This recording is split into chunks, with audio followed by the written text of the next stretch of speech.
Salut Balandiakin, vrai nous c'est bien votre humble serviteur Boulim Benito. Donc je suis là pour vous présenter votre émission d'aujourd'hui. Et l'émission d'aujourd'hui, vous savez très bien qu'à Kinshasa, on a une deuil, on a perdu notre icône de la musique congolaise. Papa Simaro Lutumba. Papa Simaro Lutumba, la mituaza sunabisote, la mituaza simoli monepa ya kolo et sukolo. Pas si mingi vraiment ya makasi tozaki na papa za sunabisote cette fois-ci, azana bisote vraiment pas si mingi vraiment. On est en train de marcher de tout na ba jeune congolais, ba maman, toi pas si ni bazana on regret ni bazana on a mtema ko perdre notre papa, notre artiste congolaise Papa Lutumba Simaro. Donc c'est pour cela je suis là pour faire un tour avec nous, marcher na bino ya oye ba ko se renseigner ni ba pas ni za na tema ya peuple na biso, tema ya ba jeune congolais, tema ya ba maman na biso. Parce qu'en fait c'est un peu ça, c'est pour cela nangina bino bozala bozapete bozala na biso. C'est notre chaîne YouTube qui est une vraie top news pour bozala satisfait na ba info na ba news na bino ya lelo ce concernant Papa Simaro Lutumba. Le chef? Oui, salut monsieur le journaliste. S'il vous plaît, tout le monde établissement dans la maison, tu es caragiste, tu perdre l'école de la musique congolaise, Papa Lutumba Simaro. Pour le moment, je suis invité, j'espère que nous et Panzanagi partout, juste sur tout le Belengo, qui nous se présente Blandakin, faut pas le bailler. Oui, moi je m'appelle Henri Bob Moukoudi. Je suis congolais d'origine, originaire donc de ce pays. Alors le jour où j'ai conçu donc cette nouvelle, donc ça m'avait donc en fait totalement blessé d'avoir perdre donc une grande personnalité donc de la musique congolaise comme Papa Lutumba. C'était quelque chose qui m'avait donc tellement pas fait du bien. Donc tellement donc on est toujours obligé donc de s'en aller donc tu vois. On n'a rien à dire. Ok, merci vraiment, merci Nani. Bon, ce que pas si nous avons un thème, nous avons osé sentir que nous avons papa zate, pas si nous avons un thème.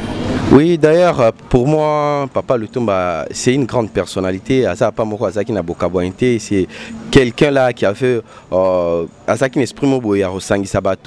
parce que lorsque nous prenons un peu donc, des exemples sur la musique ancienne, la musique ex, je peux dire, il y a un peu beaucoup de différences et la musique que nous écoutons aujourd'hui. Papa on a yakala et ce qui c'était l'éducation donc la vie quotidiennement et la musique d'aujourd'hui donc c'est totalement différent. Donc exemplaires, ils sont des exemples lorsqu'ils meurent donc tellement conduit que l'artiste ne meurt jamais par rapport à leurs œuvres, donc ils vivent toujours entre nous. Okay, merci vraiment frère. Mais est-ce que na nzembo ni okanisa papa pour les lata papa moi nzembo ni ayebi ou yando salo sentiment sur ki nzembo papa ou mataba ta moi scène ka mukeba ndaki nvo bala moi nzembo là ça m'échappe là je vais aller. OK, merci beaucoup, merci vraiment c'est très... bonjour monsieur. Bonjour patron. Moi le solo cas concernant tout perdre l'école na biso ya musique congolaise Papa Lutumba Simaro, je sais que bien oui nous avons un message circulé qui depuis le 30 vous a informé déjà na peut-être ce que oui solo que tout perdre Papa Lutumba Simaro. Effectivement naibi to sali perdre munene na makama musique pour ceux qui tolingo tanga bato ba yebi ma musique ou bien ba compositeur ba grand compositeur il faut to bandana na Papa Lutumba. Malheureusement, Nzambazo Azanzambe kaka azuye na mukano na kaka mokolo na ikoki azuye. Malgré ça mais tous en souvenir rebelle ou totikali nango penza na kombo na ye. Merci beaucoup. Mon message ni o yebi ya ya pesa ba news ne mo ba nostalgie na sala o yebi que o le laye papa lo no œuvre kanisi la papa.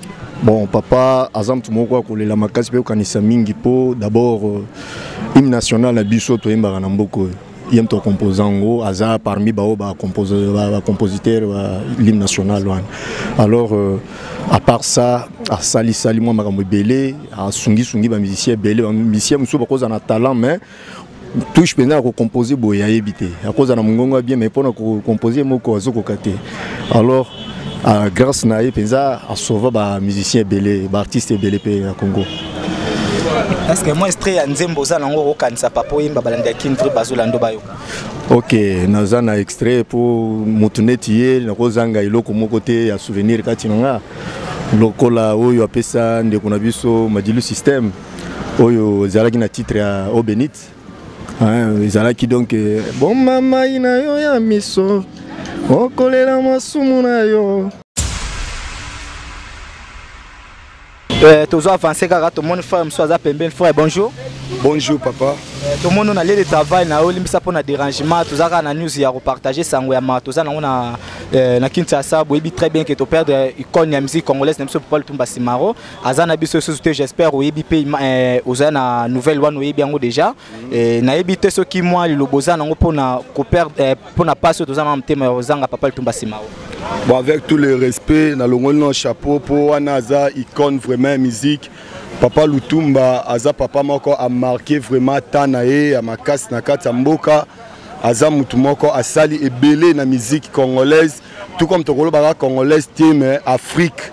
Donc a sali vraiment moi et belé, Liwan est vraiment etiki, manka Mnene Nakata Mboka.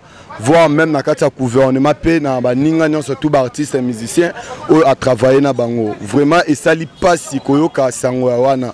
Mais ils ont même tapé ça qui pensa me taper si il est pegam tazu. Le quand même moi jouer to pesi quand là ne malamu onyostu batika lipe baza toujours na makasi mais aider bandero mususu ba basala msala basala ngo pe susu plus que pour na sima batika la pena histoire le rôle à Papa Lutumba ndatika nango vraiment yango wana nde. Ok, merci baby que artiste akufara jamais tout cas na ba œuvre na ibe œuvre ni otika nango kan ro kan sara papa tailo az invité ceux qui m'ont nzembo momo lo na yo ebi ro kan so yembela bata qui une vraie news ba olando ba.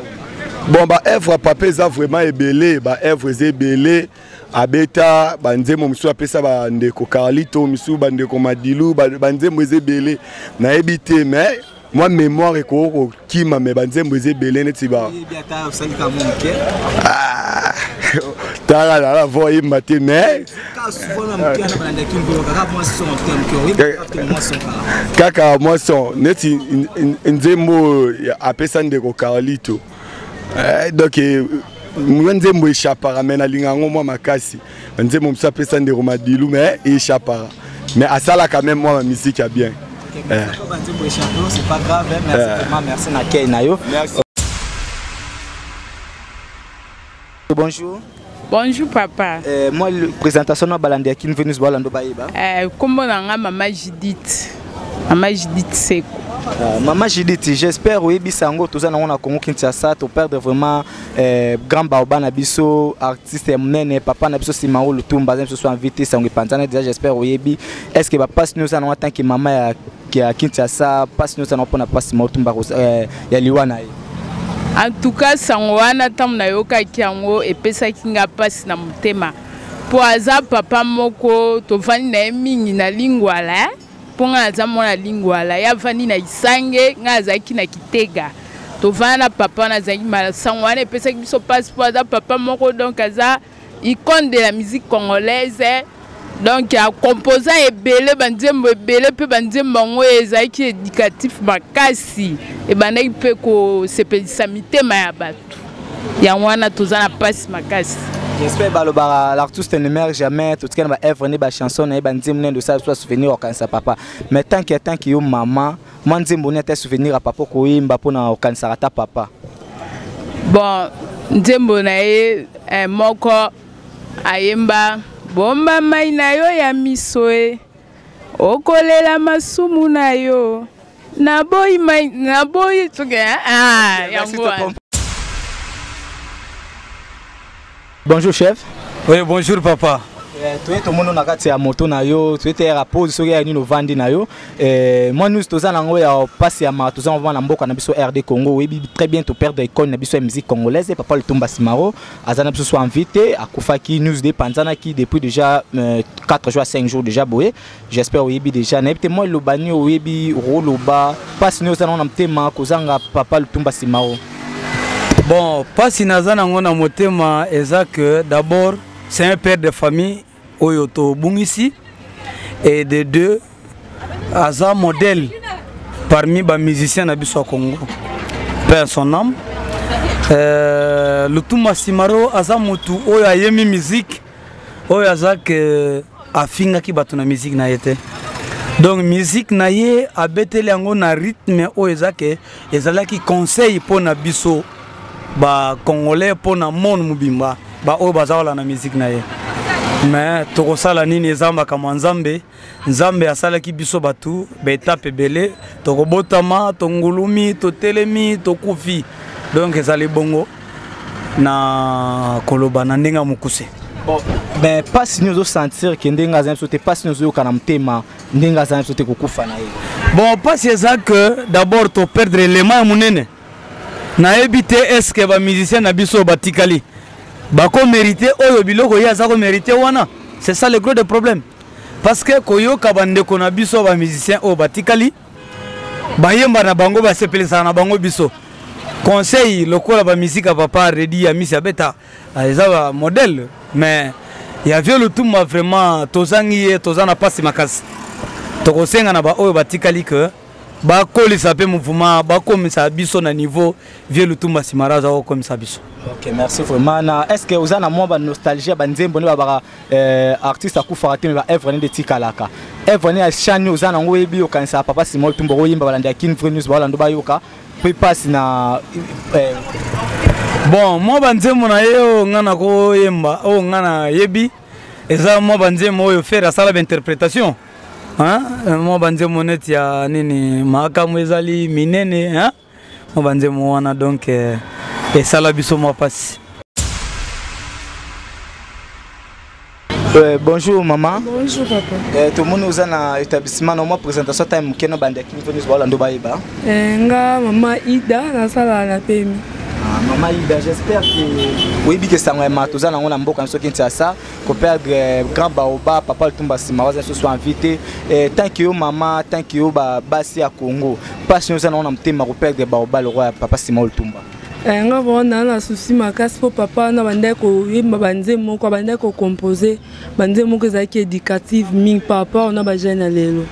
En tout cas ça nga passe makasi to perdre vraiment mutumo munene na mboka biso. Est-ce que moi nzembo ebikasi aye moi souvenir quand ça pas ba l'artiste ne meurt jamais tout quand ça rate na œuvre neticalement nzembo ne terme ki oyebi atamo extrait kausal na mine nzembo ne oya mabele nzembo ngata mukie kaka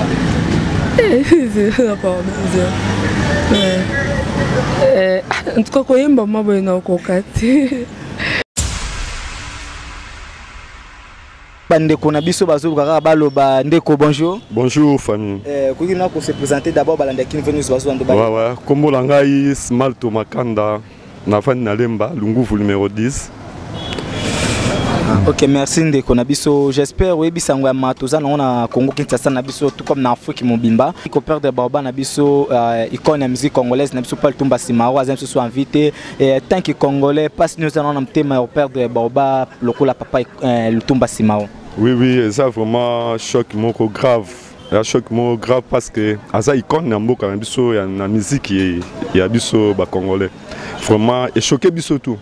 Donc tout ça parce que tu habité ba musicien ndengwana tozo bango lisu wapi tozo bango lisu te parce que tozo mona musique même na musique na biso ba musique o ba papa baba ko beta eza yango na te oyo biso ba jeune tozo beta lelo donc musique wana kala eza net moi richesse na biso mo boy mais tozo ko perdre bato wana vraiment eza ma plein eza penda choc tozo la ba passe na mitema donc to ebite ndeni to koko sala pona Baptiste biso toza ko perdre.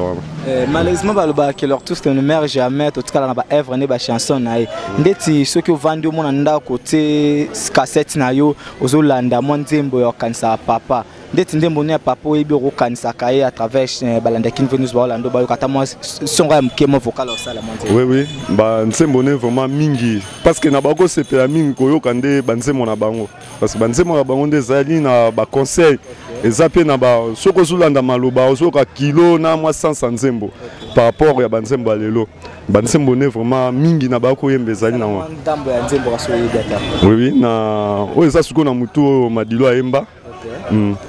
Dati okangeli ngai elongi lelo poso mobimbe koki ngai awa nakolia te o susi na motema na ngai likambo yebisanga nini nasala koko akufa tikanga na yo namoni olingi yo posa na malobola kaka koko na cimetière maloba oyo eledisaka bato dati nanga dati pétrole olobaki okoboyanga te o ata pasango ya liwa.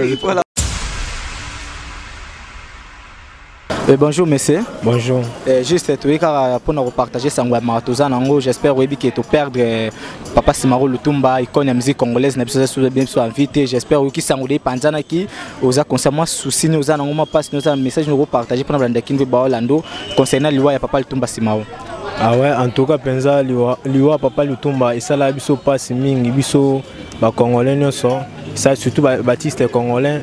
Donc rôle Papa Lutumba ndo sala pour Baptiste congolais et les cas pas munene makasi. Donc azali papa mon malamu papa mon social ba misenyo so congolais donc azali qui toujours donc tolela Papa Lutumba makasi parce que azali papa mon malamu donc il y a pendant pas donc liwa Papa Lutumba et sala biso passe makasi toi toujours avec Papa Lutumba tolele toujours makasi. Ouais, balandi akini nous êtes comme na suka émission na biso bozala ki na biso to tambol na bino boyoki miko balade ndenge leki boyoki ba jeune ba maman ndenge ba exprimer concernant liwa ya Papa Simaro Lutumba ba passe bazana na mutema ba regret bazana na mutema c'est absolument biso tout passe to perdre icône musique congolaise na biso c'est vraiment passe na kati ya mutema na biso kozanga Papa Lutumba Simaro pour le moment za biso tema ba œuvre netika la musique netika ba artiste akufara jamais ba œuvre netika la turbo ça na papa turbo ça n'était jamais ba œuvre netika le mutema na biso article inoubliable dans notre cœur totikala jamais robosa nos papa que ton âme repose un peu tout disque ba bouton di mingi et pas coller sous colo pas il taper ça et puis me retirer tant que monde que momé ko kiazo papa retirer molimo ya papa mais totikala robosa na rote papa totikala robosa note pour na suite oyo ka banzembo no tando kanisa ba souvenir na suite tozo ka ba evo ça ba test ba nino ba test pc pas ba nous ça qui notre bossa na ka jamais passe mingi ezana kati ya mteme ba peuple congolais passe mingi ezana kati ya Afrique mobimba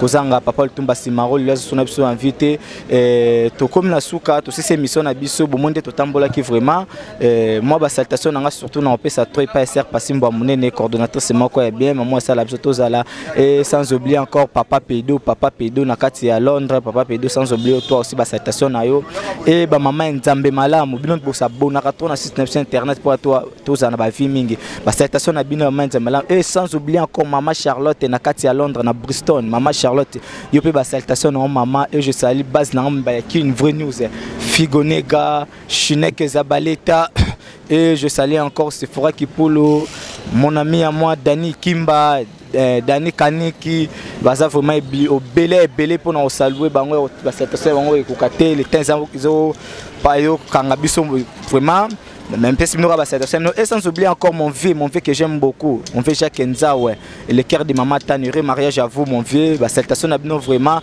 et derrière la caméra nazala kina cameraman nanga ya aspect ya beauté ya charisme merdi yem to moni sur mon image qui beau image acteur grâce à toi merdi salutation et salutation à toi aussi Dani Biti Dani BKM combattant de la presse loin de moi mon ami mais bah salutation nao j'espère balanda qui veut s'abonner trop tala ba news na bino bo zapete ba nouvelle ya papa ba news to ya papa des programmes qui ta tout européen sabino ba info na bino pona bozala activer na ba info ya bino ya Papa Simaro Lutumba et na pesi ba salutation na famille na mobimba ba salutation na famille na mobimba kozanga papa kozanga baoba na biso et ça biso tout vraiment passe ya makasi et ya mingi olbeza te tala kaka check